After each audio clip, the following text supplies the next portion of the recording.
Whether you call this cadena de mano or lubad, whether you're doing it from the inside or from the outside, doesn't really matter. What matters is a very specific series of movements we're doing here. We're intercepting the incoming attack. We're changing control of that limb to our strong arm while taking an angle. We're trapping that arm, even if it's just for a moment, so that we can strike. We're all very familiar with these ideas, but I'd like to present a theory to you. I think that this sequence of movements, inside or outside, however you do it, may actually be a translation from Espadi Daga. Now, when I say Espadi Daga, I'm not talking about this. I'm not talking about what we typically think of in modern representations of Filipino martial arts. All right? We're not talking about this. When I say Espadi Daga, what I mean is what a Spaniard would have thought of as Espadi Daga. Here we are. Daga, espada. We disengage, control the weapon, move in with the daga, and then thrust or cut with the espada. We can be coming from a slash. We catch the angle one. We change. We kill. Espadi daga. Bind, control, hit. What are we doing when we do lubad? We're passing the attack. We're taking control of the arm.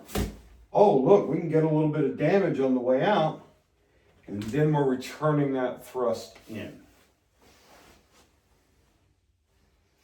There has got to be some sort of link between these sets of movements.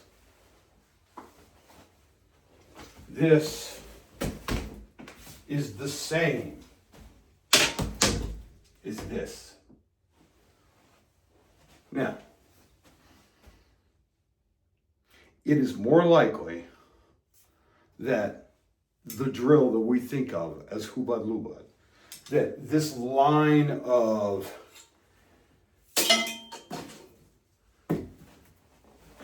intercepting, controlling, changing, and keeping this from moving, stuffing it so it can't do anything, and attacking into this void, came from Spanish swordsmanship. Remember, what we think of today as Filipino martial arts are not how they actually went to war.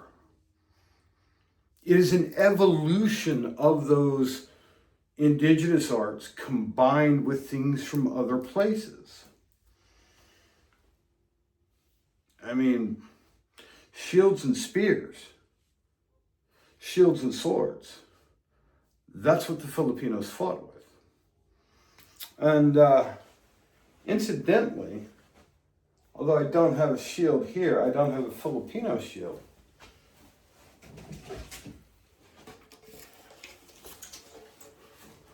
I'll use a European shield for this.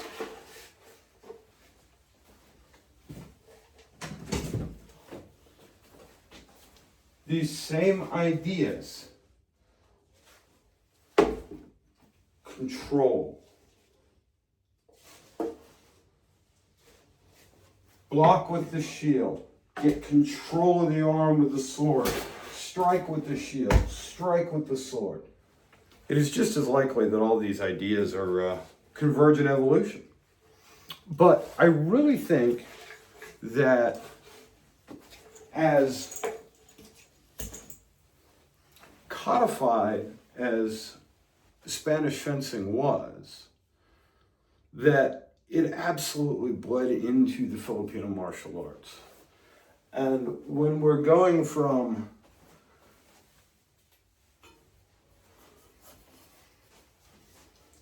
here, intercept, thrust, and hit.